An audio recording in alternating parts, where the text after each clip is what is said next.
ओम नमो भगवते वासुदेवाय।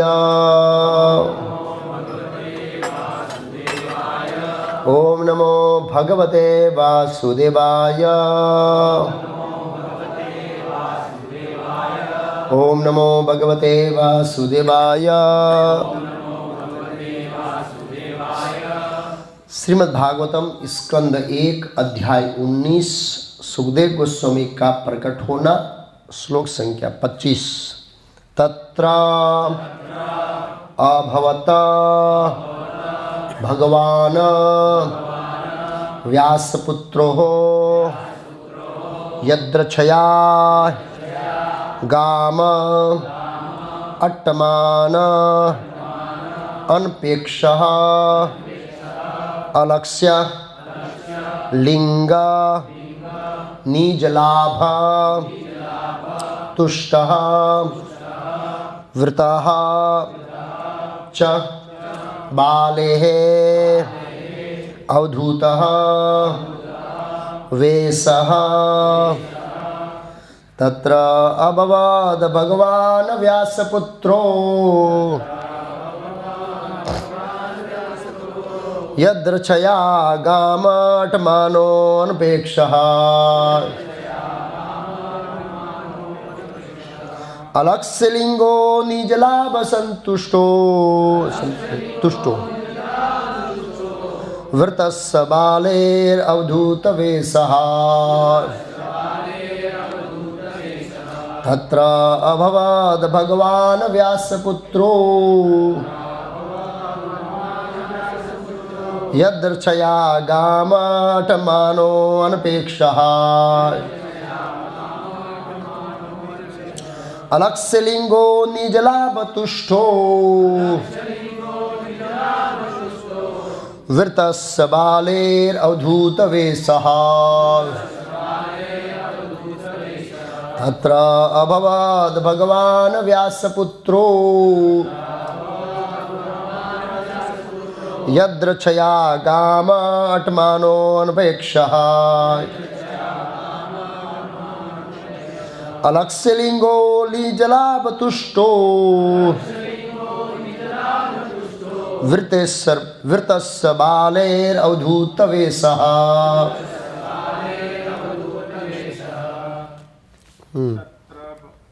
तत्र भवत भगवान् व्यासपुत्र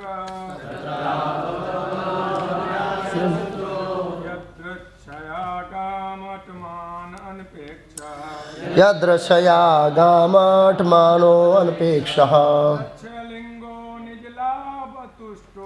अलक्ष्यलिंगो नीललाभतुष्टो वृतस्य बालेरवधूतवेशः। माता है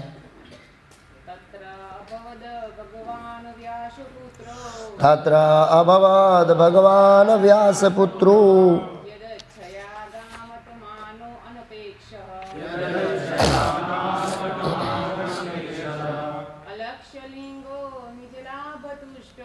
अलक्ष्यलिंगो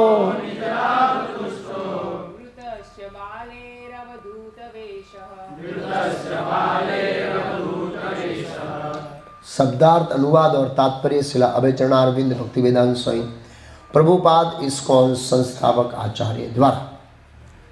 तत्र वहाँ अभवत प्रकट हुए भगवान शक्तिशाली व्यासपुत्र व्यासदेव के पुत्र यद्रक्षया अपनी इच्छा अनुसार गाम पृथ्वी में अट्टमान निरंतर विचरण करने वाले अनपेक्षः उदासीन अलक्ष्य अव्यक्त लिंग लक्षण निज लाभ स्वरूप सिद्ध तुष्ट संतुष्ट वृत घिरे हुए च तथा बाले बालकों से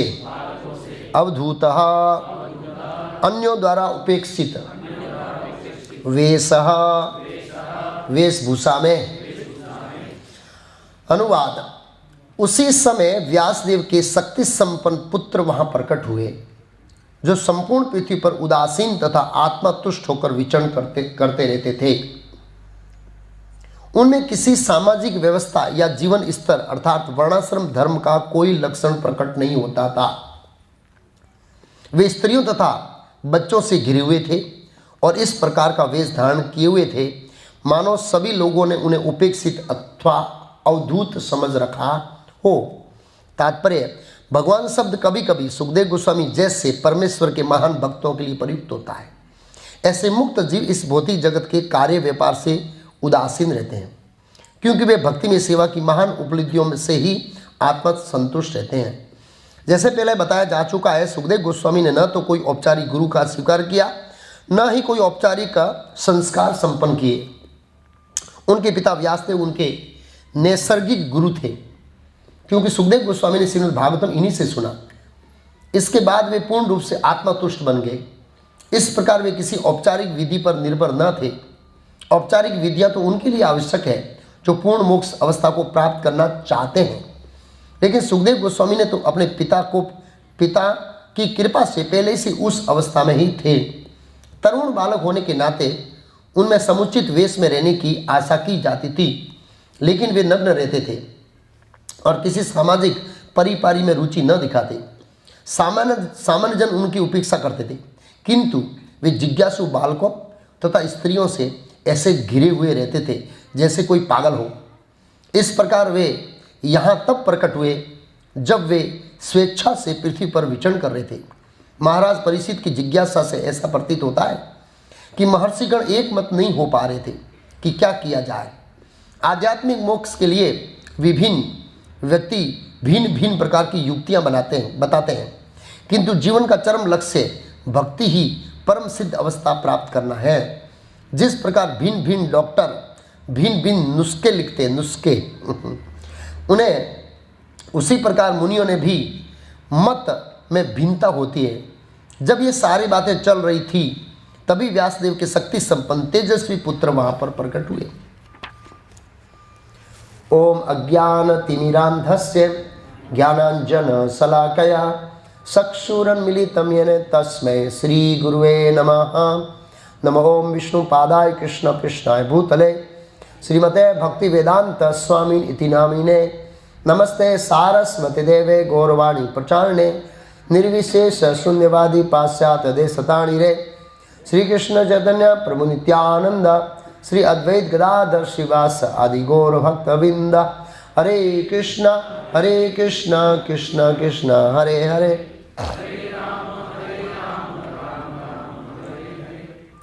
ऊपर से हमारी बोतल। तो यहाँ पर श्रीमद् भागवतम का प्रथम स्कंद का अंतिम अध्याय सुखदेव गोस्वामी का प्रकट होना विषय चल रहा है।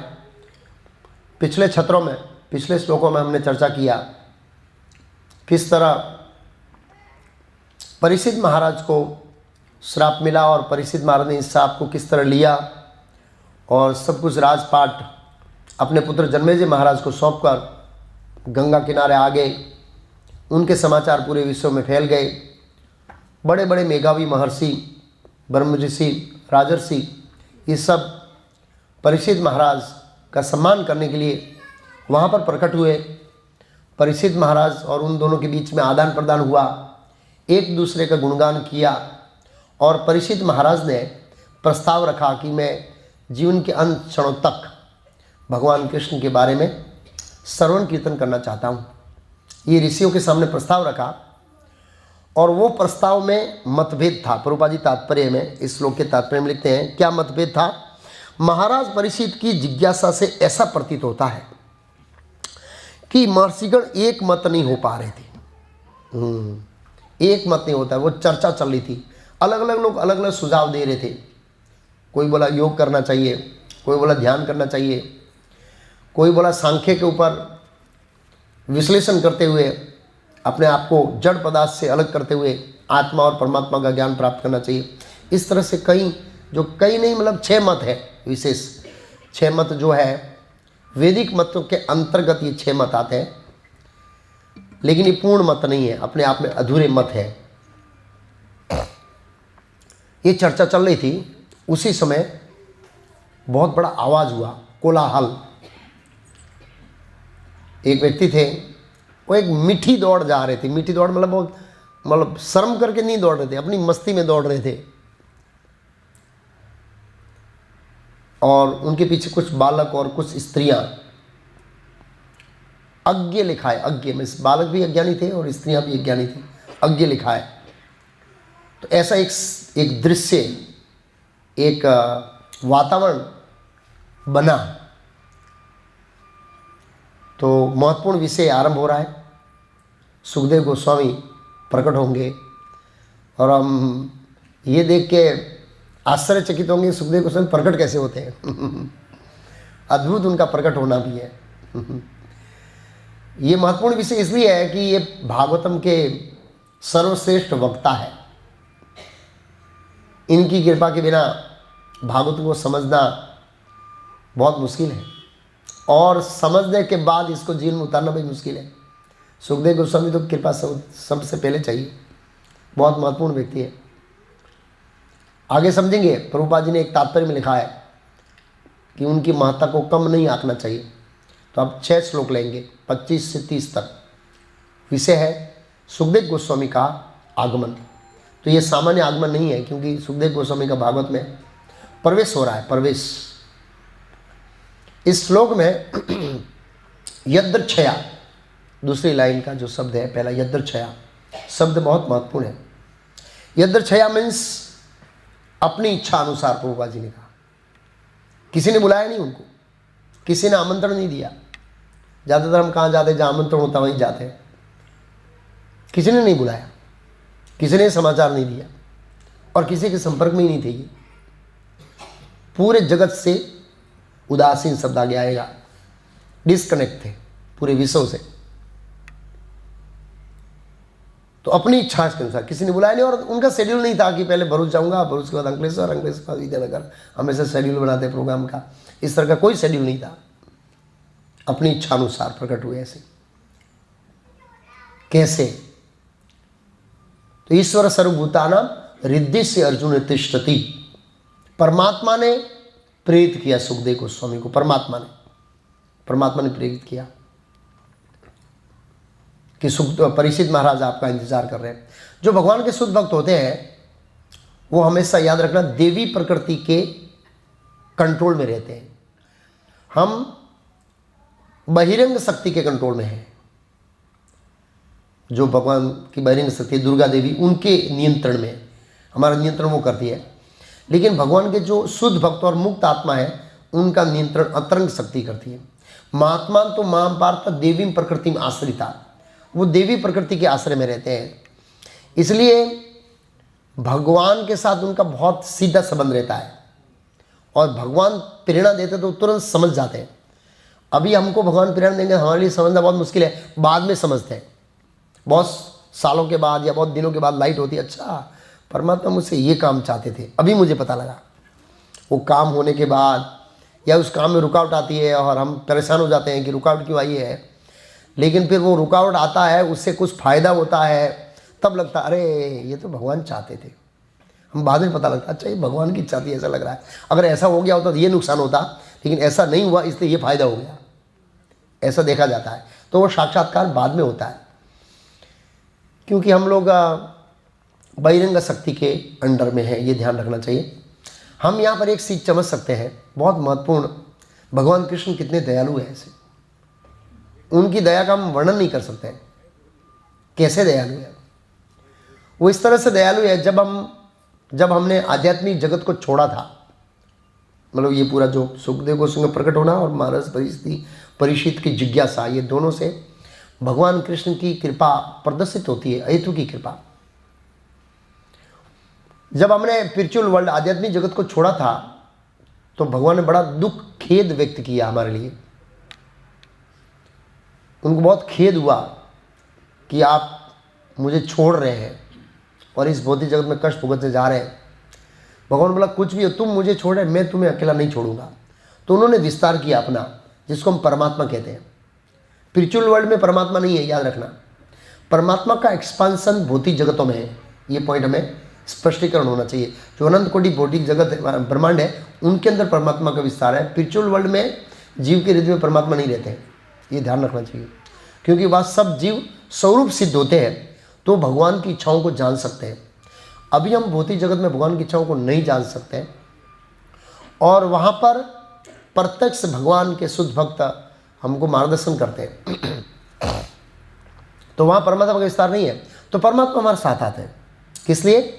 हमारी इच्छाओं की पूर्ति करने के लिए, हमको मदद करने के लिए कि आप भौतिक जगत का भोग करना चाहते हैं, अच्छा हो या बुरा हो, सुख में या दुख में, परमात्मा हमेशा हमारे साथ रहते हैं, कभी हमारा साथ छोड़ते नहीं। और साथ में रहते हुए जब हम दुखी होते हैं तो वो इंतज़ार करते हैं कि कब हम उनकी ओर मुड़े और वो परमात्मा हमें मार्गदर्शन करें कि आप सुखी कैसे हो सकते हैं।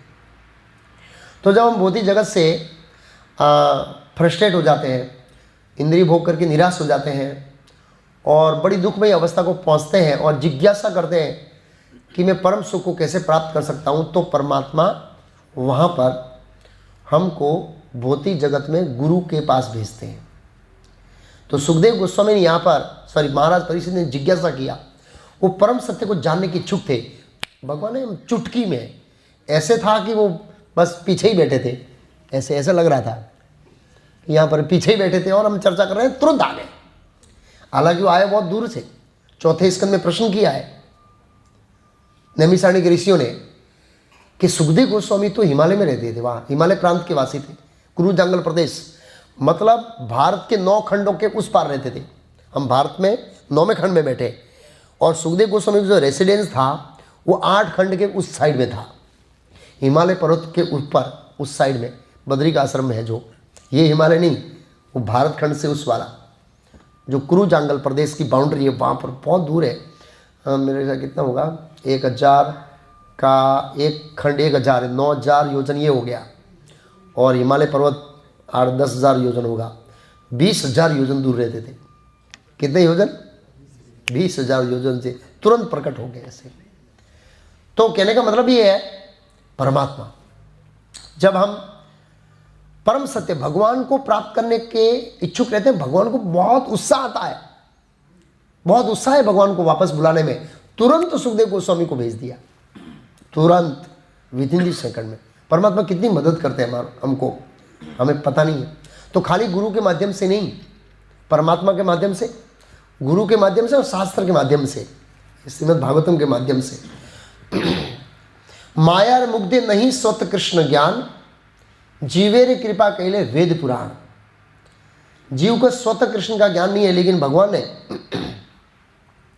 इस वेद पुराण को दिया है जिससे हमको बार बार पढ़कर हमारी चेतना को उन्नत कर सकते हैं। और 3 रूप में भगवान, परमात्मा रूप में, मतलब चैत्य गुरु के रूप में, गुरु के वर्तमान फिजिकल गुरु के रूप में, शारीरिक गुरु के रूप में, और शास्त्र के रूप में। इस तरह से भगवान उत्सुक रहते हैं। हम सोच सकते हैं भगवान कितने कृपालु हैं। और आगे परीक्षित महाराज बताएंगे कि भगवान कृष्ण ने मेरे पर बहुत बड़ी कृपा किया है कि आपको मेरे पास भेजा है, आपको मेरे पास भेजा है। सामान्यतः शिष्य गुरु के पास जाता है, लेकिन यहाँ पर भगवान इतने दयालु है कि गुरु शिष्य के पास जाता है। भगवान को उत्साह था। तो हम देखते हैं गुरु हमारे पास आते हैं ना। प्रभुपाद जी कहाँ गए? अमेरिका गए शिष्यों के पास। हम कलकत्ता नहीं गए, प्रभुपाद जी कलकत्ता में रहते थे, उनका जन्म कलकत्ता में। हम कलकत्ता नहीं गए, भगवान ने भेजा, जाओ। कितने उत्सुक है भगवान, अपने भक्तों को भेजते हैं। तो इससे पता लगता है भगवान कृष्ण कितने दयालु है कि जब तक हम भौतिक जगत में रहते हैं तब तक हमारा पूर्ण मार्गदर्शन करते हैं, हमारी इच्छाओं जो भी अच्छी हो बुरी हो पूरी करने के लिए। और जब हम उनको प्राप्त करना चाहते हैं, उनकी सेवा करना चाहते हैं, तो भगवान कृष्ण 1000 गुना उत्साहित हो जाते हैं और अपने शुद्ध भक्तों को भेजते हैं जिससे हम उनको प्राप्त कर सकते हैं। तो परमात्मा, तो एक ये उदाहरण नहीं है कि अगर हम भगवान को प्राप्त करना चाहते हैं तो भगवान गुरु भेजते हैं। भागवत में कई उदाहरण हैं, उसमें से दूसरा उदाहरण ध्रुव महाराज। ध्रुव महाराज का एक अलग दृष्टिकोण से अप्रोच था, लेकिन वो भगवान को प्राप्त करना चाहते थे। सौतेली मार ने अपमान किया, क्षत्रिय का खून था और चैलेंजिंग मूड में थे, चुनौती के मूड में कि ऐसा राज्य प्राप्त करूंगा जो मेरे पर पितामह मतलब ब्रह्मा जी के पास भी नहीं है। और ऐसी चुनौती के साथ माता को पूछा भगवान कहाँ मिलेंगे। माता ने कहा जंगल में। वो चल दिए जंगल में। उनको पता नहीं था जंगल में कैसे मिलेंगे, क्या करना है, क्या मंत्र जपना, कुछ नहीं है। और भगवान ने देखा ध्रुव महाराज मुझे प्राप्त करने के लिए पूर्ण इच्छुक है, पूर्ण। तो ऐसा नहीं दूसरे दिन, चौथे पांचवें दिन तुरंत विद इन दी सेकंडों के अंदर नारद मुनि वहां प्रकट हो गए, परमात्मा। नारद मुनि भी सुखदेव गोस्वामी से कम नहीं है, वो भी भगवान के शुद्ध भक्त है। और पूरा सीधा कनेक्शन रहता है भगवान से। जैसे भगवान इच्छा करते हैं नारद जी पहुंच जाते हैं। नहीं तो बोला नारद जी को कैसे पता? इतना बड़ा भूमंडल है, उस भूमंडल एक बच्चा जंगल में जाता है, किसको पता चलेगा? इतना बड़ा जंगल है। परमात्मा इच्छुक रहते हैं। तो ये बहुत महत्वपूर्ण है समझना कि भगवान कृष्ण कितने कृपालु है कि जब हम इस भौतिक जगत से निकलना चाहते हैं तो भगवान पूर्ण उत्सुक रहते हैं हमें मार्गदर्शन देने के लिए। अच्छा, यहाँ पर इस श्लोक में बताया है कि उनका मनोभाव, उसकी क्या बोलें, शारीरिक मनोभाव क्या था, वो कैसे दिख रहे थे बाहर से। तो दो शब्द का प्रयोग किया यहाँ पर इस श्लोक के अंदर।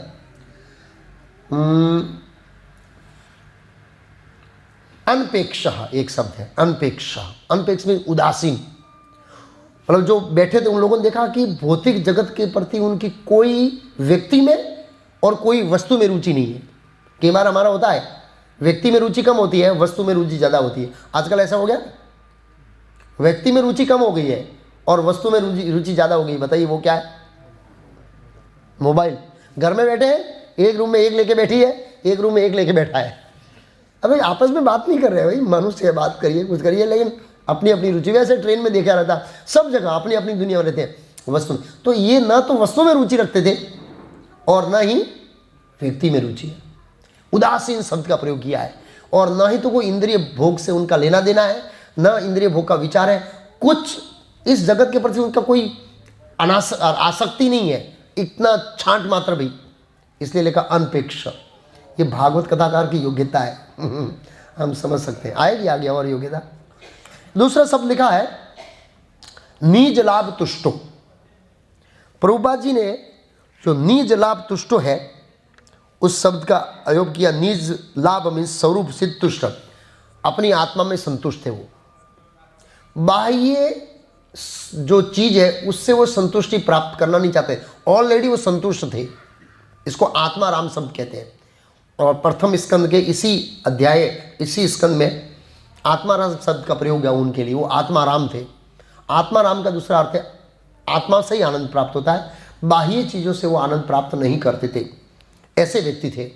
आत्मा तुष्ट, देखने से लगता है ये संतुष्ट व्यक्ति है, ऐसे लगता था, ये उनका मनोभाव था। अच्छा,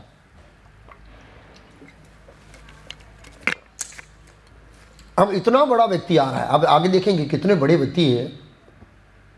जितने भी बड़े टॉप क्लास के विश्व के, भारत के नहीं, ये हमारा छोटा भारत नहीं, अमेरिका नहीं, एशिया खंड, ये खंड वो खंड, उत्तर ध्रुव दक्षिण ध्रुव नहीं, ये छोटी सी पृथ्वी नहीं, भूमंडल नहीं, 14 लोकों में टॉप क्लास के लोग बैठे थे, वो सब खड़े हो गए उनके आने से। इतने बड़े व्यक्ति थे। तो स्वाभाविक हमको आशा होती, इतना बड़ा व्यक्ति आते हैं तो उनके साथ भी बड़े बड़े लोग होने चाहिए। अब उनके साथ कौन थे? ये समझ, उनकी टीम में कौन थे, कितने बड़े लोग थे? तो लिखा है वृतस्स, वो घिरे हुए थे। ऐसे नहीं घिरे हुए नहीं थे, बहुत लोगों से घिरे हुए थे। बालकेर अवधूत वेशा, बालक और स्त्रियां थी। स्त्री उनके सौंदर्य से मोहित हो गई थी सभी स्त्रियां। आगे आएगा, इतने सुंदर थे, इतने सुंदर थे। उसमें लिखा भगवान कृष्ण जैसे श्यामले कलर के थे। अज्ञ स्त्रियां लिखी, अज्ञ मीन्स उसको ज्ञान नहीं था। बालक भी अज्ञ थे। चाल कैसी थी? एक मस्त व्यक्ति कैसे चलता है जब परम आनंद में होता है, और न तो स्पीड में दौड़ता है न चलता है, वो बीच की जो स्थिति है ना उसको कहते हैं मस्त चाल। वो ऐसे दौड़ रहे थे, लेकिन ऐसे अपनी आनंदमयी क्रिया में दौड़ रहे थे। और बच्चे लोग पीछे से क्या कर रहे? वो बच्चों का इरादा था ये कुछ बोले, वो खास करके स्त्रियों का इरादा था ये बोले कुछ, पता लगे कि कौन है, कैसा है, कुछ पूछे कहाँ से आए भाई, तुम इतने सुंदर हो, कपड़े क्यों नहीं पहने यार, बोलते क्यों नहीं हो, क्या गूंगे हो, क्या बोलते हो। वो स्त्रियां उनका हाव भाव से, और बच्चे लोग उनको प्रयास कर रहे थे बुलवाने का, लेकिन बोल नहीं रहे थे। क्यों नहीं बोल रहे थे वो भी हम आगे समझेंगे। तो ये उनकी टीम थी, ये उनका दृश्य था जिसमें सुखदेव गोस्वामी का एंट्री हुआ है। इतने महान व्यक्ति का ऐसे एंट्री हो रहा है किसके सामने, बड़े बड़े ऋषियों के सामने। पीछे से 72 लोग, बच्चे लोग ऐसे मस्ती कर रहे हैं, उनसे साथ खिलवाड़ कर रहे हैं, छिछरिया कर रहे हैं। ऐसे प्रकट हुआ, ऐसे वृतस्सबालेर अवधूत वेशा।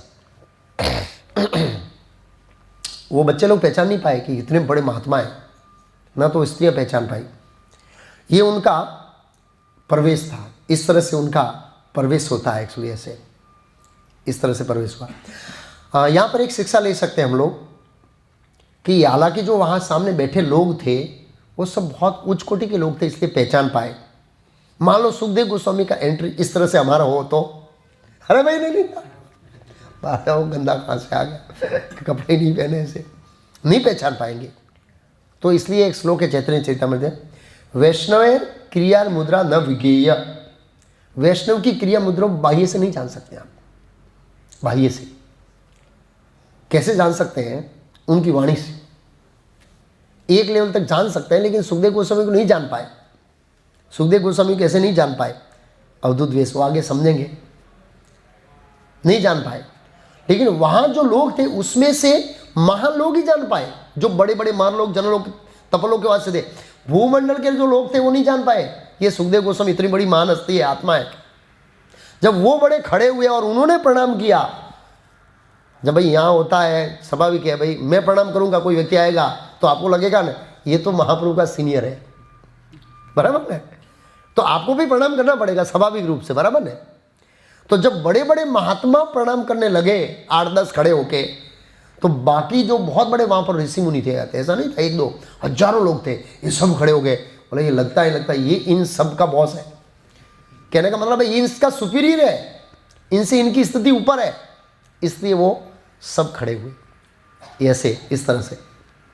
तो यहां पर हम समझ सकते हैं कि वैष्णव जो, या वैष्णव या आप कहो शुद्ध भक्त को अगर पहचानना है तो एक ही रास्ता है, वो कृष्ण के बारे में कैसा बोलता है, कृष्ण के बारे में कैसा बोलता है। कई बार वो अवधूत अवस्था में होने के कारण, आगे समझेंगे कि बाह्य लक्षणों से नहीं पहचान सकते, बहुत कठिन है, लेकिन वो क्या बोलता है उससे आप उसको पकड़ सकते हैं। अगर वो भगवान कृष्ण के शुद्ध भक्ति की बात करता है तो हम उसको पहचान सकते हैं, हाँ ये कृष्ण का महान भक्त है, इस तरह से ये शिक्षा है ऐसे। अच्छा, उनका वेश कैसा था? यहाँ पर लिखा उनका वेश कैसे दिखते थे, तो आगे पूरा डिटेल में वही आएगा। उनका वेश बड़ा कॉम्प्लिकेट वेश था 10 दिशाई उनके वस्त्र थे, 10 दिशाएं हैं टोटल, ऊपर नीचे 4 और 4 कॉर्नर में इस तरह से, तो सब मिला के 10 दिशाएं उनके वस्त्र थे। नग्न थे प्रभुपाद ने लिखा, और आशा की जाती थी वो कपड़ा पहनना चाहिए क्योंकि वो जवान थे, 16 साल के लगते थे, अगले श्लोक में आएगा। अवधूत वेश कहते हैं इसको, किसको क्या कहते हैं? अवधूत वेश लिखा है, वृतस्सबाले अवधूत वेशः। अवधूत वेश का मतलब है शरीर की कोई भावना के लक्षण नहीं, उसको अवधूत वेश कहते हैं।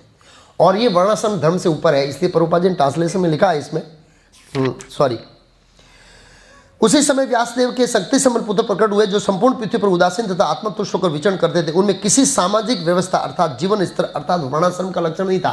ये ब्राह्मण है, क्षत्रिय है, वैश्य है, शूद्र है, ब्रह्मचारी है, गृहस्थ है, वानप्रस्थ है, संन्यास है, कोई लक्षण नहीं थे। इसलिए क्या लिखा? अलग से लिंगो, अलग से लिंगो, लिंग में लक्षण अलग से पहचान नहीं सकते थे ये लोग, ऋषि मुनि पहचान नहीं, ये ब्राह्मण के पुत्र है या ब्राह्मण है, क्षत्रिय है, वैश्य है, शूद्र है, ब्रह्मचारी आश्रम में है, सभी लक्षणों से परे थी उनकी स्थिति, ये उनकी मानता है। अवधूत वेश थे, और अवधूत वेश ऐसी है जिसमें व्यक्ति शारीरिक भावना का कोई होश ही नहीं रहता है, उसको पता ही नहीं रहता मैं नंगा हूँ, और उसको पता ही नहीं रहता मैं शरीर हूँ। और दूसरी उनकी दृष्टि भी ऐसी नहीं रहती है कि सामने वाला पुरुष है क्या स्त्री है, ऐसी दृष्टि नहीं थी सुखदेव गोस्वामी की।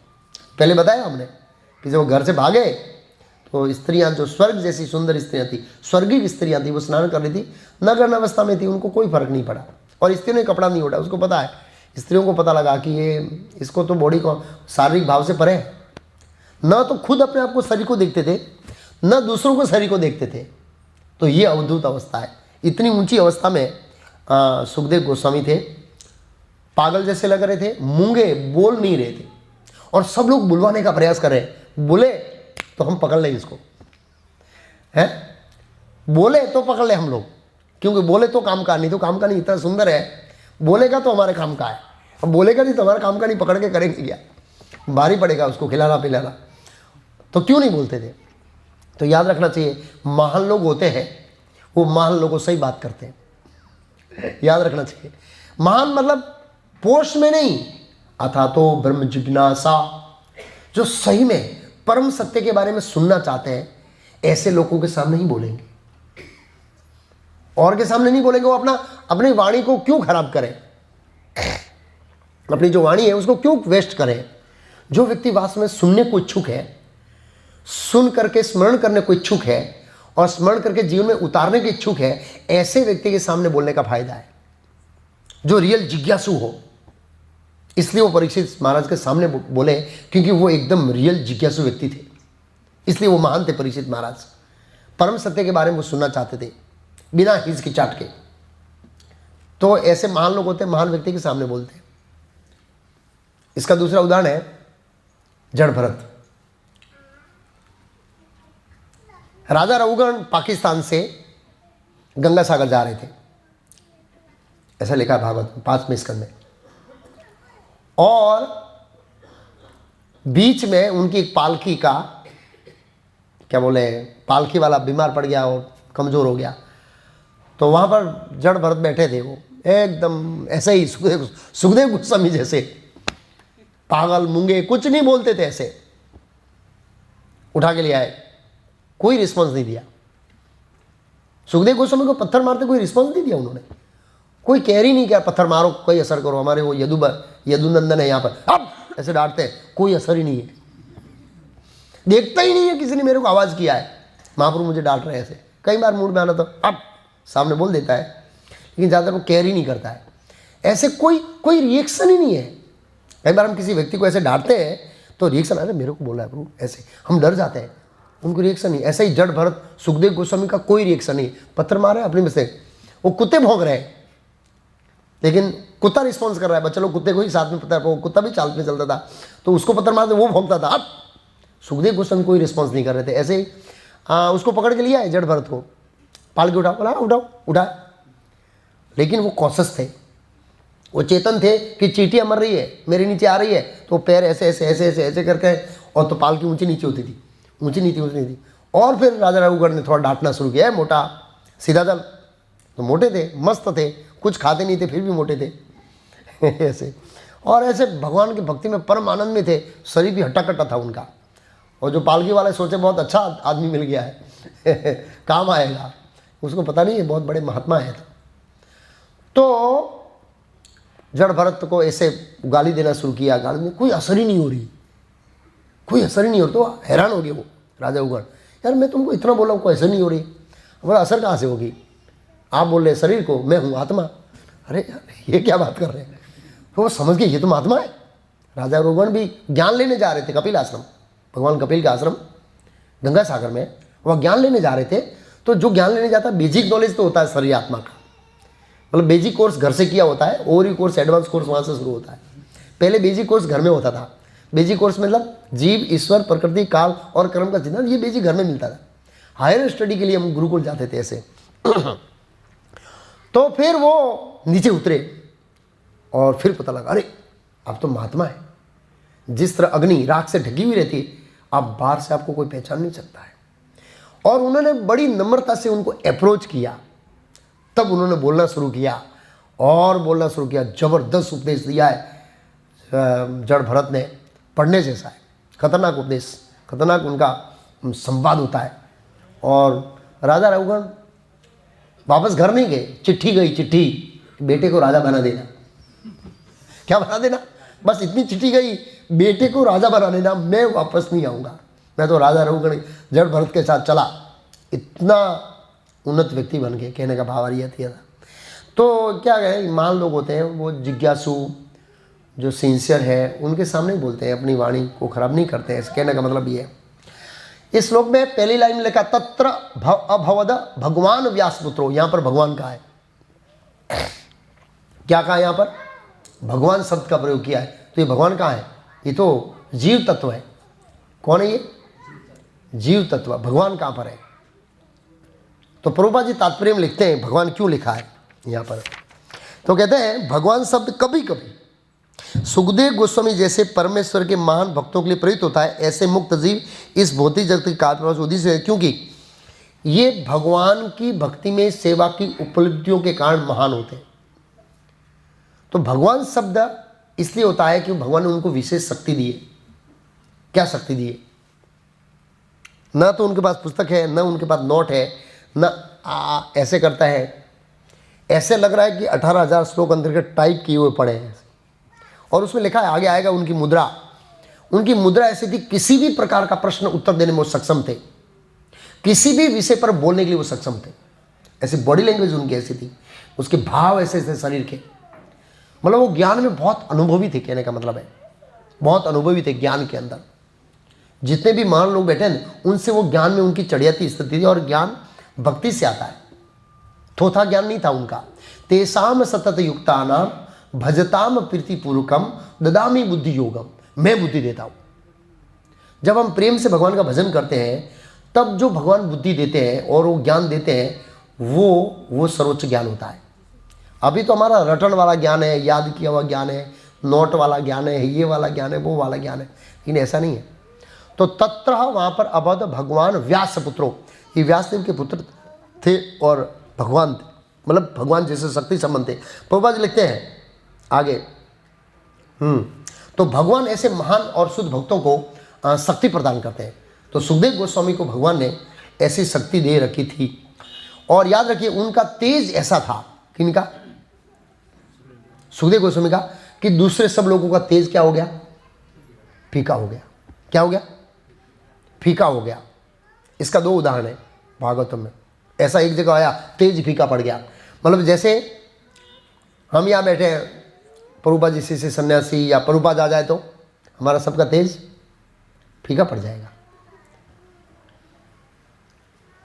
सातवें स्कंद में कथा आती है, बलि महाराज के यज्ञ में वामन भगवान ने प्रवेश किया। तो बाह्य दृष्टिकोण जो ब्राह्मण लग रहे थे, ब्राह्मण के पुत्र थे, कश्यप मुनि के ब्राह्मण लग रहे थे, लेकिन जितने तेजस्वी ब्राह्मण बैठे थे उन सब का तेज फीका पड़ दिया।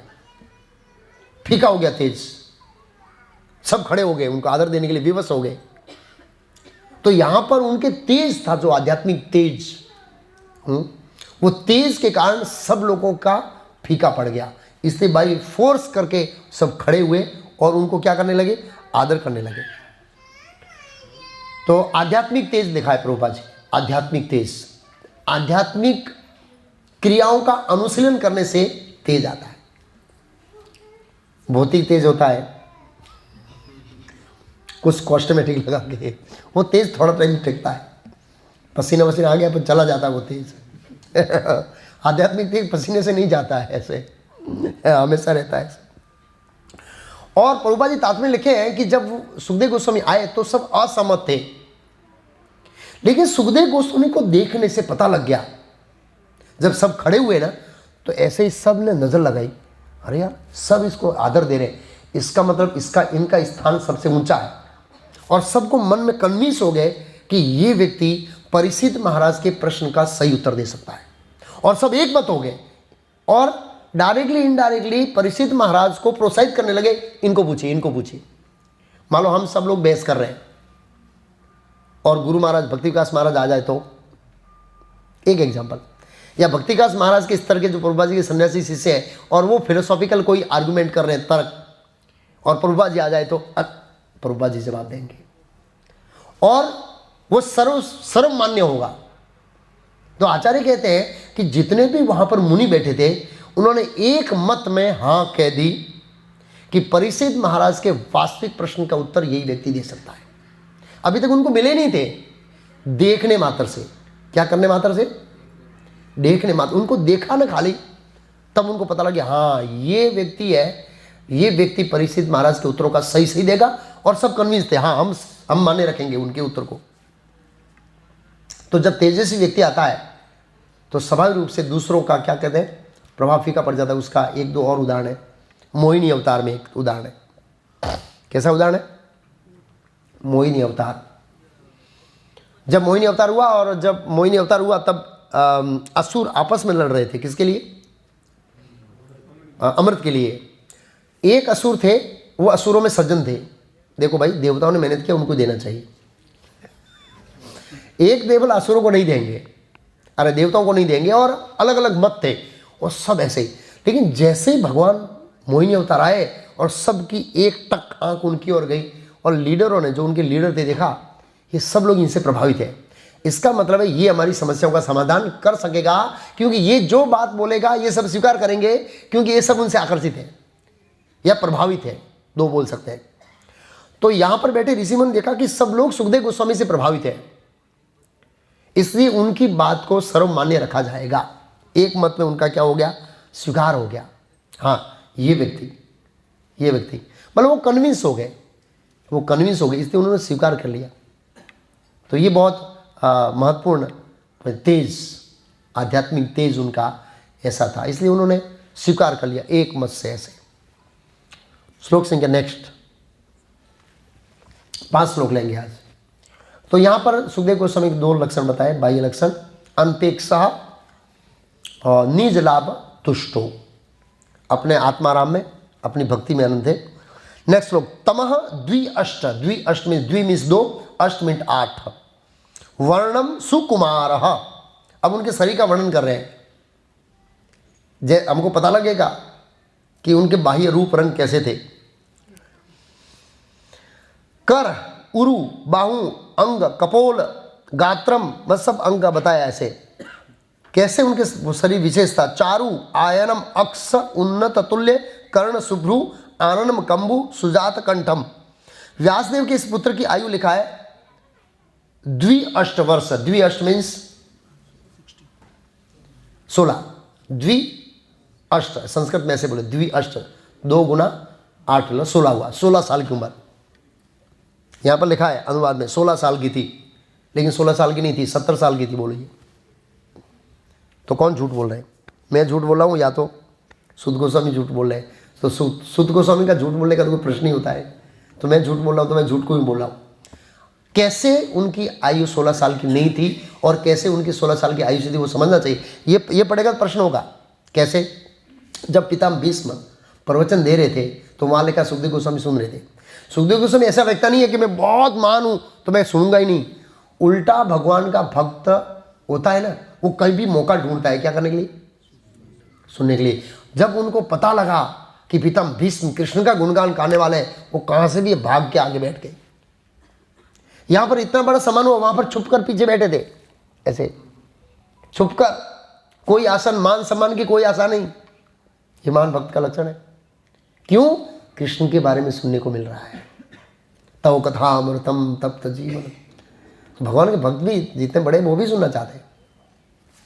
ओके, तो जब पितामह भीष्म प्रवचन दे रहे थे वो समय क्या था? कुरुक्षेत्र का युद्ध। उसके बाद पांडवों ने 37 साल तक राज्य किया। कितना? तो उस समय भी वो 16 साल के दिखते थे। 16 और 37 कितना हो गया? ऐसा तो नहीं जन्मे और सीधे आ गए, ऐसा वर्णन नहीं है। मां के गर्भ में ही 16 साल के हो गए थे। अब सुखदेव गोस्वामी का प्रकट होना और भीष्मदेव का लेक्चर देना, वो समय थोड़ा निश्चित कर पाना कठिन है। लेकिन वो मां के गर्भ में 16 साल के थे, ये पक्का है, लिखा है। और यहां भी 16 साल के हैं, तो ये कैसे हो सकता है?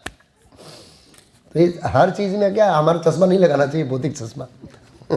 हम हर चीज़ में अपना चश्मा लगाते हैं, अपना कैलकुलेशन लगाते हैं, अपनी अंडरस्टैंडिंग लगाते हैं। वो अपना कैलकुलेशन गलत जाएगा। क्या हुआ? हाँ, तो वो समय बाकी नहीं। तो 37 साल, 37 और 16 कितने हो गए? 52। ओके, अब उसके बाद परीक्षित महाराज ने कुछ 35-40 साल तक राज्य किया। तो आप 40 साल गिन लो कम से कम, ठीक है ना? तो कितना हो गया? 92 साल के थे और यहाँ 16 साल के। इसलिए कोई व्यक्ति कंफ्यूज हो जाए, इसलिए मैं इसको स्पष्टीकरण करना चाहता हूँ। जो भगवान के शुद्ध भक्त होते हैं उनके ऊपर काल का प्रभाव नहीं पड़ता है। याद रखिए, 4 कुमार बच्चे ही हैं, ऐसे ही नग्न घूमते हैं, और सबसे वरिष्ठ है ब्रह्मा जी, और सॉरी शिव जी के भी वरिष्ठ है वो। तो शिव जी से पहले प्रकट हुए हो, याद रखना। शिव जी बाद में प्रकट हुए। ये शिव जी के भी बुजुर्ग हैं, बड़े भाई हैं, नारद जी के बड़े भाई, हाँ, कंद मुनि, ये सब बड़े बड़े मुनियों के बड़े भाई 4 कुमार, लेकिन सबसे छोटे। ऐसे ही सुखदेव गोस्वामी की प्रभुपाद लिखे उम्र कम थी, आगे आएगा उन इस श्लोक के तात्पर्य में प्रभुपाद जी ने बहुत महत्वपूर्ण पॉइंट लिखा है, उम्र के बारे में लिखा है। उम्र कम थी लेकिन एक वस्तु ज़्यादा थी, वो हम समझेंगे। उससे पहले क्लियर कर लेते हैं आयु। तो वो ऐसे बड़े थे लेकिन दिखने में और बॉडी उनकी मैच्योरिटी सब 16 साल की थी। और जो काल है वो भगवान के शुद्ध भक्तों पर प्रभाव नहीं डालता है। सुखदेव गोस्वामी प्रकृति के 3 गुणों से परे थे।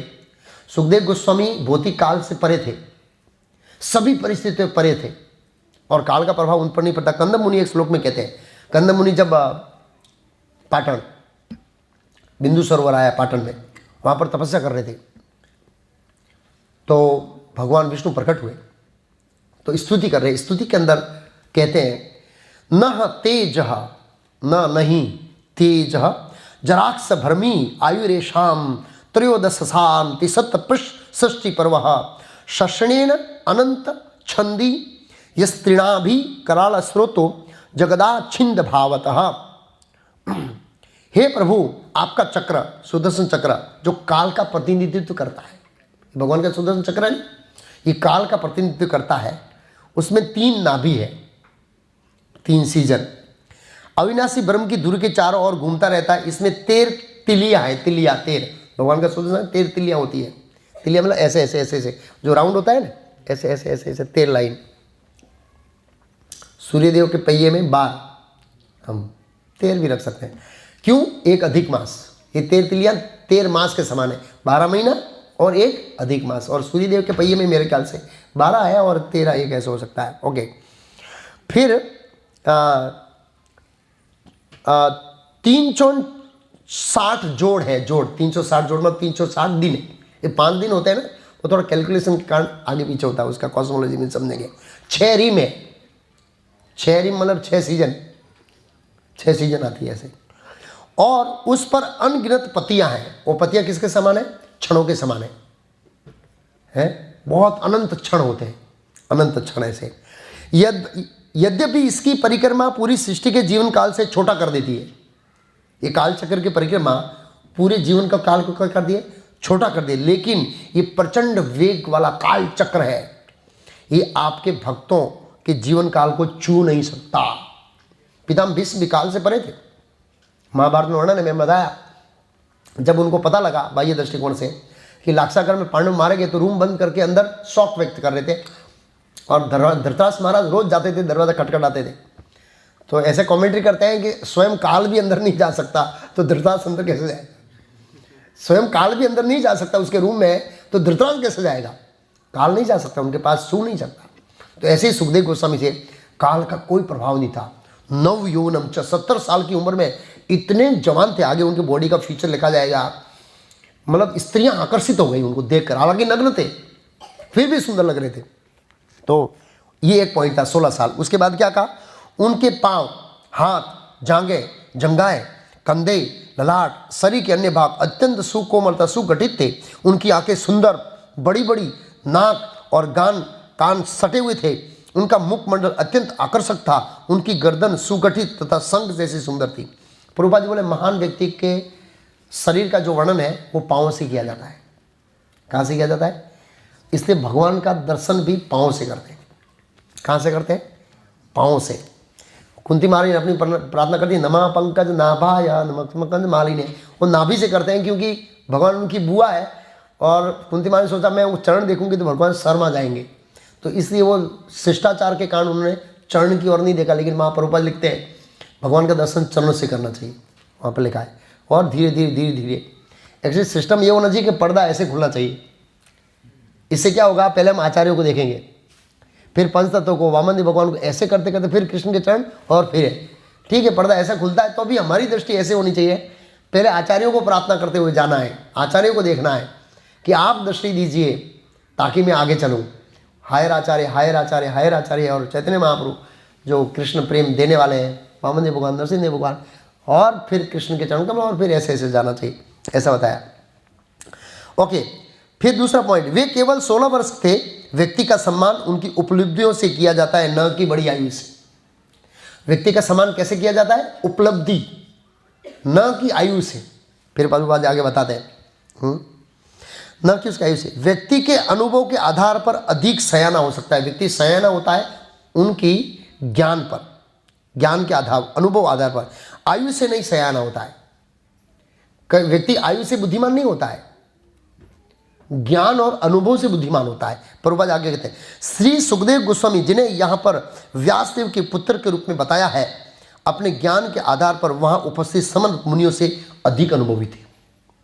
यद्यपि अभी वे केवल 16 वर्ष के थे। फिर प्रभुपाद चाहते हैं 16 वर्ष के, भले वो बोधिदर्शी उनकी कितनी साल थी, लेकिन उनकी बॉडी, उनकी अंडरस्टैंडिंग सब कुछ 16 साल की थी। उम्र में वो कम लग रहे थे, वहाँ पर वो सालों साल। वशिष्ठ कितने साल का? वशिष्ठ मुनि कितने साल के? उनकी कंपेरिजन में 16 बोलना गलत नहीं है। क्यों? रामलीला में भी थे, कृष्ण लीला में भी थे। रामलीला का वही 1 करोड़ 16 साल पहले। तो सोचिए, 1 करोड़ 16 साल और 70 को कंपेरिजन करेंगे तो 16 बोलना कोई गलत नहीं है। आप समझ गए? 16 बोलना गलत नहीं है। तो इस दृष्टिकोण से प्रभुपाद जी लिख रहे हैं ऐसे। तो ये जो जब बैठे थे, ये सभी महात्मा लोग बैठे थे, ये सब उम्र में लाख, 10 लाख, करोड़, 10 करोड़, अरब, खरब साल के थे। नारद जी कितने साल के बताइए? भागवत में पढ़ेंगे नारद जी कोई फिर भी नव यौवनम च 16 साल जैसे लगे, एकदम तेजस्वी, एकदम यंग है। आत्मा के स्वरूप में हम सब जवान, और हम इतने सुंदर हैं जिसकी कल्पना नहीं कर सकते। शरीर में बूढ़े होते हैं तो मायने नहीं रखना चाहिए। ओके, तो क्या क्या अंग बताए उनके? अंग का पहले बताए, पांव, हाथ, जंगा, भुजाएं, कंधे, ललाट शरीर के अत्यंत सुकोमल थे और सुगठित थे। 2 चीज का प्रयोग किया, सुकोमल थे सब, और फिर सुगठित से अच्छी जगह लगे हुए थे। उनकी आंखें सुंदरता बड़ी बड़ी थी। थोड़ा वॉल्यूम कर दो, थोड़ा दूर जाऊं तो छोड़। नाक और कान उठे हुए थे। मुखमंडल तो था ना, बहुत सुंदर था, और उसके आगे लेकर उनकी मुस्कान है वो स्त्रियों को आकर्षण कर लेती थी ऐसे, बस ऐसे।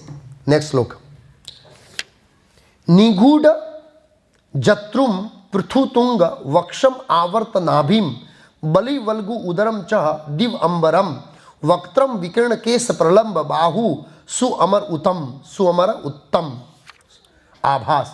उसकी हसली, हसली किसको बोले हिंदी में? हसली मासल थी। थोड़े सब ऊंचे हैं, हम कॉमन शब्द का हसली आभाग, ये मासल थी। छाती चौड़ी थी, मोटी थी, नाभि गहरी थी। उनका फोटो देखेंगे, नाभि के अंदर ऐसे लीटे पड़ी, अंदर गई हुई थी, गहरी थी। उधर सुंदर धारियों से युक्त था, पेट के अंदर धारियां थी, बहुत सुंदर लग रहा था ऐसे। उनकी भुजाएं लंबी थी, आजानुलंबित भुजो। चैतन्य महाप्रभु की भुजा यहाँ तक स्पर्श होती थी, पता है? आजानुलंबित भुजो। सुखदेव गोस्वामी फोटो देखिए आप भागवत में, वो चले तो भुजाएं यहाँ तक है, बहुत सुंदर थी ऐसे। फिर क्या लिखा? दिकंबरम, दिशाएं जिनके ही वस्त्र है। वक्त्र कुचित घुंघराले, बाल घुंघराले चित्रे हुए थे, बिखरे हुए थे। केशवम, काफ़ी लंबे थे बाल, यहाँ तक थे बाल ऐसे लंबे। बाहुम, हाथ भी लंबे थे। सुअमर उत्तरम, देवताओं में सर्वश्रेष्ठ। और कौन से में लिखा? कृष्ण, कृष्ण जैसे लग रहे थे। तो प्रभात ट्रांसमेंट आदमी थे। नाभि गहरी, उंदर सुंदर धारियों से युक्त था। उनकी भुजाएं लंबी थी, उनके घुंघराले बाल, उनके सुंदर मुखमंडल बिखरे हुए थे, वे नग्न थे। उनके शरीर की कांति मतलब तेज कृष्ण जैसा था। भगवान अपने भक्तों को तेज देख रहे थे, और भगवान कृष्ण जैसी प्रतिबिंब हो रही थी, प्रतिबिंब। उद्धव जी ऐसे थे। भागवत ने लिखा, जब उद्धव जी व्रज में गए तो गोपियां दूर के देख के बहुत प्रसन्न हो गई, और जैसे ही वो दौड़ी और थोड़ी नजीक गई तो पता लगा ये कृष्ण नहीं है। एकदम नजीक इतना पता लगा, दूर से उनका शरीर, उनकी बॉडी लैंग्वेज सब कुछ डिट्टो कॉपी कृष्ण के थे। ऐसे उद्धव जी लग रहे थे। उनकी शारीरिक संरचना उन्हें सामान्य व्यक्तियों से भिन्न बताने वाली थी। ये जो शारीरिक रचना है ये महापुरुषों के लक्षण है, आगे बताया जाएगा। सुखदेव गोस्वामी की शारीरिक संरचना के संबंध में जितने भी चिन्हों का वर्णन हुआ है वे असामान्य लक्षण है। सामान्य व्यक्ति का इतने लंबे ये नहीं होते हैं हाथ, इसलिए से। रूप आकृति विज्ञान के अनुसार महापुरुषों के लक्षण है। ये रूप आकृति विज्ञान जो है एक साइंस है, उनके अनुसार ये महापुरुषों के क्या है लक्षण है। जैसे चैतन्य महाप्रभु, भक्ति सिद्धांत सरस्वती महाराज के 9 लक्षण बताए एक शास्त्र में, वो उनको मैच होते हैं, वो भी महापुरुष है। उनका भी शरीर का एक एक अंग का वर्णन किया, ऐसे थे, और वो महापुरुष के लक्षण। फिर आगे बताया उनकी शारीरिक कांति भगवान कृष्ण जैसी थी, जो देवी देवताओं समस्त जीवों में सर्वश्रेष्ठ है। सु अमर उत्तम, अमर उत्तम, अमर मीन्स देवता, उत्तम मीन्स श्रेष्ठ, सु का लिखा है मतलब उनसे भी श्रेष्ठ, मतलब देवताओं से भी सौंदर्य, देवताओं का सौंदर्य भी मात करने वाला, पीछे पड़ने वाला सौंदर्य था किसका? सुखदेव गोस्वामी का। इतना सुंदर था। आगे कहते हैं वे श्यामल वर्ण के तथा अपनी युवा अवस्था के कारण अत्यंत सुंदर थे। उनका वर्ण कैसा था? श्यामल वर्ण था, श्याम कलर का उनका रूप था। श्यामम सदा सदैव, हमेशा ऐसा। अपिव्य वय अंग लक्ष्य स्त्रीणाम मतज्ञ रुचिर स्मितेन प्रत्युबदिता हाते मुनय स्व आसने भय तत्लक्षण अपि गूढ़ वर्चस्वम। वे श्यामल वर्ण के तथा अपनी युवा अवस्था के कारण अत्यंत सुंदर थे। अपने शरीर की कांति तथा आकर्षक मुस्कान के कारण वे स्त्रियों के लिए मोहक थे। मतलब उनका शरीर इतना सुंदर था, नग्न थे फिर भी मोहक थे, बड़े सुंदर ले थे, इसलिए वो सुंदर स्त्रियाँ पीछे भाग रही थी कि बोले तो हम उससे चर्चा करें ऐसे ये इरादा था, लेकिन वो बोल नहीं रहे थे। यद्यपि वे अपनी प्राकृतिक महिमा को छिपाने का प्रयास कर रहे थे। क्या कर रहे थे? उनका जो प्राकृतिक प्रभाव था उसको छुपाने का प्रयास कर रहे थे। ये शुद्ध भक्त का लक्षण है। ऐसा नहीं है तुम लोग क्या हो, इतना बड़ा व्यक्ति हूं मैं, ऐसा नहीं। वो प्रयास कर रहे थे कि मेरा जो प्राकृतिक सौंदर्य छुपा रहे हैं, कोई मुझे पहचान ना पाए कि मैं सुखदेव गोस्वामी हूँ और इतना बड़ा व्यक्ति हूँ। ये भगवान के भक्त का क्या है, एक लक्षण है। वो कभी भी अपने प्रभाव को प्रकट करके रौब जमाना नहीं चाहता है, उल्टा वो छुपा करके नम्र रहना चाहता है अपने प्रभाव को। कितनी अच्छी शिक्षा है। यद्यपि वे अपने प्राकृतिक महिमा को छिपाने का प्रयत्न कर रहे हैं, तो भी मुने सो आसने भय, तो भी वहां पर उपस्थित सारे महर्षिगण रूप आकृति शास्त्र में पटु थे। कौन से शास्त्र में पटु थे? ये पटु थे, नहीं भक्त नहीं थे। अलग अलग शास्त्र होता है ना भाई, इकोनॉमी शास्त्र होता है, आयुर्वेद शास्त्र होता है, स्ट्रक्चर शास्त्र होता है, और क्या बोलते हैं ये मंदिर बनाते हैं इसको क्या कहते हैं, वास्तुशास्त्र इत्यादि। ये अलग अलग शास्त्रों के सब्जेक्ट हैं। तो उसमें कुछ लोग थे जो रूप आकृति को जानने में बहुत निपुण थे। जब वो खड़े हुए तब दूसरे वाले समझ गए कि हाँ ये रूप आकृति में जानने वाला व्यक्ति है और ये इसको सम्मान देने के लिए खड़ा हुआ है, इसका मतलब ये महात्मा है। इसलिए सब दूसरे खड़े हुए, हालांकि वो छुपा रहे। अतएव सबों ने अपने अपने आसन से उठकर उनका सम्मान किया। सबों ने मतलब हजारों लोग थे, सब खड़े हो गए। आप सोचिए कितना प्रभावशाली व्यक्ति है सुखदेव गोस्वामी, कितना बड़ा व्यक्ति भागवत कथा करने जा रहा है, जिसका कितना बड़ा सम्मान है पूरे ब्रह्मांड में है। क्यों? तो उस सुखदेव गोस्वामी के लिए एक शब्द का प्रयोग हुआ है भागवत में जो मुझे बहुत प्रिय है, विष्णु जन प्रिय। सबसे अच्छा नाम सुखदेव गोस्वामी का क्या? विष्णु जन प्रिय। सुखदेव ये नाम सुख गोस्वामी ने दिया है 7वें अध्याय में, इसी स्कंद विष्णु जन प्रिय। और प्रभुपाद जी ने ट्रांसलेशन किया विष्णु जन प्रिय का, कृष्ण के भक्तों को प्रिय। क्यों कृष्ण के भक्तों को प्रिय है? क्योंकि भगवान कृष्ण की मधुर लीलाओं को इस तरह से प्रस्तुत करते हैं कि भक्तों को मंत्रमुग्ध कर देते हैं, इसलिए वो विष्णु जन प्रिय है। भगवान के भक्तों को अत्यंत प्रिय थे सुखदेव गोस्वामी, तो ये उनका नाम है। नेक्स्ट श्लोक। सह विष्णुरातो अतिथि आगताय तस्मै सर्पर्या शिरसार्जा ततो निवृत्ता ही अबुधा स्त्रियो अभरकाहा मह आसने सोपवेश पूजितः। महाराज परीक्षित जी ने विष्णुरात अर्थात सदैव विष्णु द्वारा रक्षित के नाम से जाना जाता है, उन्होंने मुख्य अतिथि सुखदेव गोस्वामी का स्वागत करने के लिए अपना मस्तक झुकाया। जब समों ने सम्मान किया तो परीक्षित महाराज तो कम बुद्धिशाली थोड़ी थे, यही मेरे वक्ता है, यही मेरे प्रश्नों का उत्तर दे सकते हैं, मेरे जीवन लक्ष्य को ले जा सकते हैं। सीधा साष्टांग प्रणाम किया, लिखा उसमें। दूसरे लोगों ने अलग अलग किया, उन्होंने साष्टांग प्रणाम किया। उन्होंने मुख्य अतिथि लिखा है, बहुत सब अतिथि थे, अलग अलग स्तर के अतिथि है, लेकिन ये अतिथियों में क्या है? प्रधान। ये अतिथियों में प्रधान है। का स्वागत करने के लिए अपना मस्तक झुकाया। उस समय सारी अल्पज्ञ स्त्रियां, इसमें लिखा अभरका, अभरका का प्रभुपाद नाम लिख गया अनभिज्ञ, अबुद्ध, अल्पज्ञ में कम बुद्धि थी उनके अंदर, ऐसी स्त्री और बालकों ने सुखदेव गोस्वामी का पीछा करना छोड़ दिया, वो एकदम रुक गए। और उन्होंने दो भाव व्यक्त किए, बच्चों ने, स्त्रियों ने कौन से भाव व्यक्त किए? दो भाव। क्या भाव थे? प्रभुपाद जी कहते हैं जब राजा तथा मुनि इस प्रकार से उनका स्वागत कर रहे थे तो गलियों के छोकरे ट्रांसलेशन भी कैसा किया, तथा अल्प की स्त्रियां जो उनके पीछे पीछे चले आ रहे थे, उनको उनके साथ मस्ती करने के लिए, और खास करके उनका इरादा था बोले तो हमारा काम बन जाए। रख सकते हैं घर में, जो वृद्ध थी वो सोच सकते हैं बच्चा बना देंगे, जवान थी सोच सकते हैं शादी कर लेंगे और बच्चे सोच रहे हैं मित्र बना लेंगे, इतना सुंदर मित्र कहाँ मिलेगा। तो ये उनका इरादा था ऐसे। गलियों के छोकरे तथा अल्प की स्त्रियां जो उनके पीछे चले आ रहे थे आश्रय तथा भय से स्तंभित रह गए। तो दो भाव व्यक्त किया उन्होंने, पहला भाव व्यक्त किया आश्रय और दूसरा भय। आश्रय ये था कि इतना बड़ा व्यक्ति है, हम तो जानते ही नहीं है, इतने बड़े बड़े महात्मा सम्मान देने के लिए खड़े हो गए और हम उसको पत्थर मारे। और भय सोच रहे कि अपराध हो गया। क्या हो गया? अपराध हो गया। तो ये दो भाव व्यक्त किए बालकों ने और स्त्रियों ने। तो छोड़ दिया। सबों ने सम्मान प्राप्त करके सुखदेव गोस्वामी अपने श्रेष्ठ आसन पर विराजमान हो गए। वहां आसन खाली पड़ा था अभी तक। अभी हम फोटो देख रहे हैं ना, यहाँ पर फोटो है, ये आसन देखिए, यहाँ पर देख सकते हैं, सुंदर आसन रखा था परीक्षित महाराज ने उनके लिए। तो वो आसन प्रदान, प्रभुपाद जी इस श्लोक के तात्पर्य में लिखते हैं, दो लोग खड़े नहीं हुए खाली, बाकी सब खड़े हुए। एक तो व्यासदेव, एक नारद जी। तो शिष्टाचार नहीं है कि एक बाप अपने बेटे को, हालांकि उनको पता है और आचार्य ने कमेंट किए, जब सुखदेव गोस्वामी कथा कर रहे थे व्यासदेव को आसे, अब अरे इतनी सुंदर कथा, मैंने इतनी सुंदर नहीं समझी, ये इतनी सुंदर कथा कर रहा है।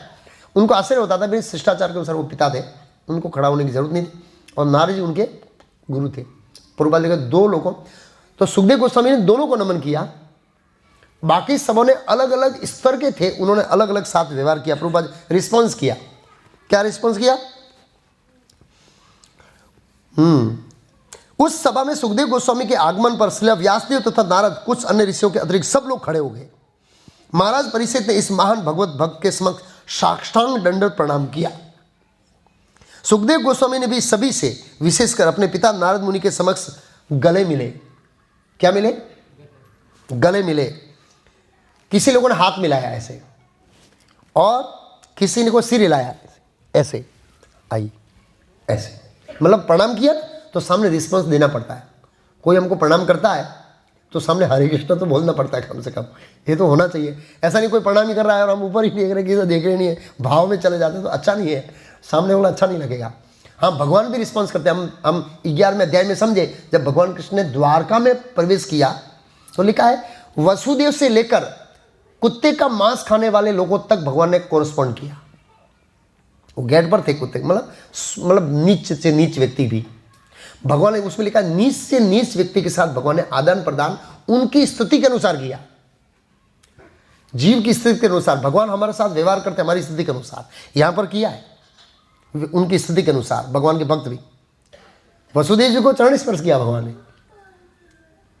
और जो मित्र के समान थे उसने हाथ मिलाया, गले मिला, और जो जिस स्तर पे थे उनके साथ ऐसा उन्होंने आदर बढ़ाया। और दृष्टि डालना वो भी बहुत बड़ा कोरस्पॉन्ड है। कोई हमारी ओर देखता है और हमको दृष्टि डालना वो भी कोरस्पॉन्ड है। तो भगवान ने सबके ऊपर दृष्टि डाली स्माइल के साथ, आपका सब कुछ स्वीकार कर लिया मैंने, इस तरह से।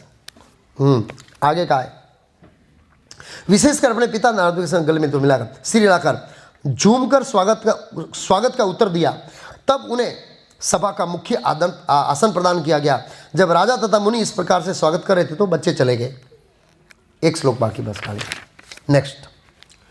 तब सुखदेव गोस्वामी साधु मुनियों तथा, अब वो दृश्य बता रहे हैं सुत गोस्वामी, बड़ा सुत गोस्वामी को हर्ष हो रहा है। सुखदेव गोस्वामी का आगमन, उनका स्वागत, उनकी भव्यता, उनका प्रभाव, तो उनकी उपमा दे रहे, उपमा एक व्यक्ति के साथ। अभी पता नहीं देखने को मिलेगा नहीं मिलेगा, एक व्यक्ति बाहर है, बाहर जाएंगे तो साथ देखने को मिलेगा, उसके साथ कर रहे हैं। क्या कर रहे हैं? जब सुखदेव गोस्वामी साधु मुनियों तथा देवताओं से इस तरह घिरे हुए थे जिस तरह चंद्रमा तारों नक्षत्रों तथा अन्य आकाशीय ग्रहों से घिरा रहता है, ऐसे घिरे हुए थे। वो चंद्रमा कब शोभता है? चारों तरफ तारा ग्रह नक्षत्र होता है ना, जो चंद्रमा बहुत शोभा देता है। तो ये उपमा है। कई बार वो जो दृश्य है, उस दृश्य को समझाना है तो उपमा देकर समझाते हैं।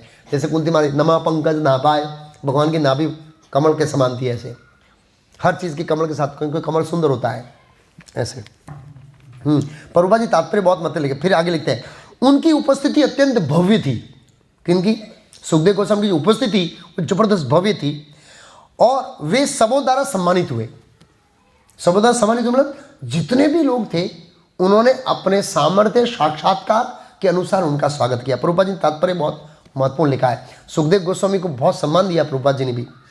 साधु पुरुषों की महासभा में, क्या लिखा? महासभा में ब्रह्म ऋषि व्यासदेव थे, देवर्षि नारद थे, क्षत्रियों के शासक राजर्षि परशुराम थे इत्यादि थे। इनमें से कुछ भगवान के शक्ति संपन्न अवतार थे। सुखदेव गोस्वामी न तो ब्रह्म ऋषि थे, न राजर्षि थे, न देवर्षि थे, और न ही नारद व्यास परशुराम जैसे कोई अवतार थे। फिर भी उनका जो स्वागत किया गया वो उनसे बढ़कर था। कोई पद नहीं था, कोई सत्याविष्कार की शक्ति नहीं थी, लेकिन बढ़कर था। प्रभुपाद जी कहते इसका अर्थ ये हुआ कि संसार में भगवान की उपेक्षा भगवान के भक्त का अधिक सम्मान होता है। मद भक्तों पूज्य अधिकार। ये बहुत क्यों ये था? क्योंकि ये प्रेम में सबसे आगे थे। कृष्ण के प्रति इनका प्रेम बहुत प्रगाढ़ था। यही कारण सम्मान होता है प्रभुपाद जी ने। आगे बताए, अतः सुखदेव गोस्वामी जैसे भक्त की महत्ता को कभी कम करके आंकना नहीं चाहिए। मतलब उनका कम स्थान नहीं होना चाहिए हमारे हृदय में, बड़ा सम्मान होना चाहिए सुखदेव गोस्वामी का। इतनी उन्नत आत्माएं भगवान कृष्ण के बारे में अभी प्रवचन देने जा रहे हैं, और बड़े बड़े राजर्षि 7 दिन तक क्या करेंगे? सुनेंगे। तो हम ऐसे सुखदेव गोस्वामी के आभारी हैं जिन्होंने हमें इतना दिव्य ये श्रीमद् भागवतम निगम कल्पत्र गलितम फलम, ये इसकी कोई, मैं पढ़ रहा था और सुन रहा था, सोच रहा था, साक्षात इसकी कोई कीमत नहीं चुका सकता। इस भारतवर्ष में नहीं, ब्रह्मांड में किसी के अंदर कीमत चुकाने की ताकत नहीं है कि सुखदेव गोस्वामी हम जो ज्ञान ले उसकी कीमत चुकाएं। किसी का सामर्थ्य नहीं है। ये ऐसा ज्ञान है, ऐसा ज्ञान है जिसकी कोई कल्पना नहीं कर सकता।